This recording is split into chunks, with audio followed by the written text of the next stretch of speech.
ایک شخص جو 14 سال سے اس حلقے پہ مسلط ہے، ایک دفعہ جو ہے وہ ڈپٹی اسپیکر رہ چکا ہے اور ابھی وہ وفاقی وزیر ہے، اس سے یہ کام نہیں ہو سکا۔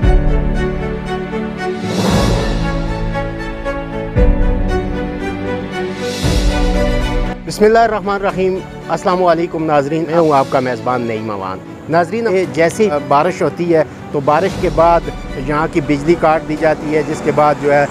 بڑی مار، سربنا، دسال اور اس سے اوپر بنگوتر تک جتنے بھی ایریاز ہیں ان کی بجلی جو ہے وہ بند ہو جاتی ہے۔ اس کی وجہ یہ ہے کہ انہوں نے جمپر جو ہے یہ مری روڈ کالی مٹی پہ لگائے ہوئے ہیں، یہاں سے یہ کاٹ کے چلے جاتے ہیں، جبکہ اس سے پہلے جو ہے وہ شیر آباد میں ہوا کرتے تھے، کیونکہ جنگل کا ایریا جو ہے وہاں سے شروع ہوتا ہے، لیکن انہوں نے اپنی آسانی کے لیے یہاں پہ لگایا ہوا ہے روڈ کے اوپر، اور جیسے ہی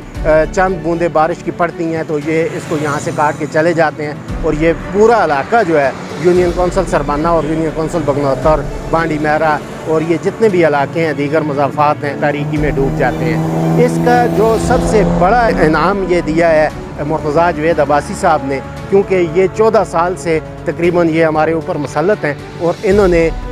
ان سے ایک یہ کام نہیں ہو سکا ان 3-4 یونین کونسلز کا کہ اس جمپر کو اٹھا کے شیر آباد تک لے جایا جا سکے۔ جب ہم وابڈہ حکام سے بات کرتے ہیں تو ان کا یہی کہنا ہوتا ہے کہ آپ اپنے MNA سے بات کریں، یہ فیڈرل کا جو ہے وہ مسئلہ ہے اور فیڈرل سے ہی حل ہوگا۔ تو ناظرین، ایک شخص جو 14 سال سے اس حلقے پہ مسلط ہے، ایک دفعہ جو ہے وہ ڈپٹی اسپیکر رہ چکا ہے اور حال میں جو ہے اس کو وزارت بھی ملی ہے، ابھی بھی وہ وفاقی وزیر ہے، اس سے یہ کام نہیں ہو سکا کہ یہ ان علاقوں کے جو عوام ہیں ان کی مشکلات کو دور کر سکے اور یہ اس چھوٹے سے مسئلے کو حل کروا سکے۔ تو آپ کیا